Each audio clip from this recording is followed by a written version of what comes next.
कॅन्टीनचा manager आणि अवैधरित्या खाद्यपदार्थ किंवा अन्य पदार्थ विकणाऱ्यांमध्ये भयंकर हाणामारी झाली। त्याला कारण होतं कॅन्टीन मालकाने अवैध विक्री करणाऱ्यांच्या विरुद्ध केलेली तक्रार। त्यांनी मौखिक तक्रार म्हणजे फक्त आपली तक्रार त्यांनी सांगितली होती पोलिसांना आणि त्याचा उद्रेक असा झाला की भयंकर हाणामारी झाली आणि उपस्थित असलेले प्रवासी या हाणामारीला बघून अक्षरशः भेदरले होते।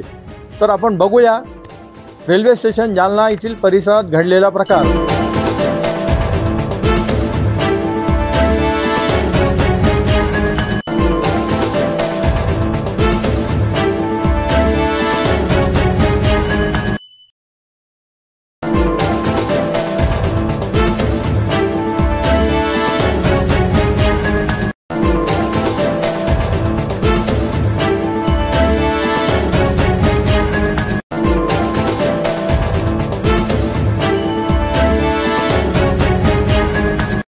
रेलवे स्टेशन जालना और मेरी कैंटीन है रेलवे स्टेशन के अंदर महानंद डेयरी।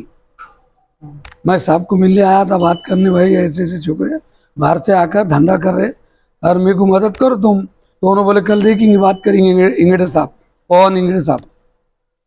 तो मैं बाहर आया और एक आरपीएफ के साथ, बड़े साहब के साथ, उनके साथ खड़ा तो उन्होंने मोटरसाइकिल के ऊपर आए छोकरे, मारना चालू करे मेरे को, मेरे भाइयों को।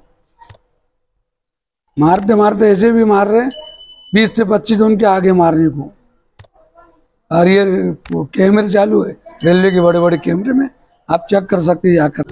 मी गाडीवरून उतरलो, हिसाब द्याला सेटला, लहान्या सेटला। बादमध्ये इकडे आलो चौकामध्ये बघायला आरपीएफ ऑफिसला।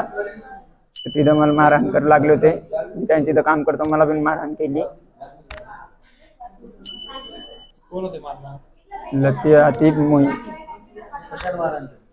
फायटरनं मारले, इथं पण हाताला पण ओढा काहीतरी लागले। 20-25 जण होते।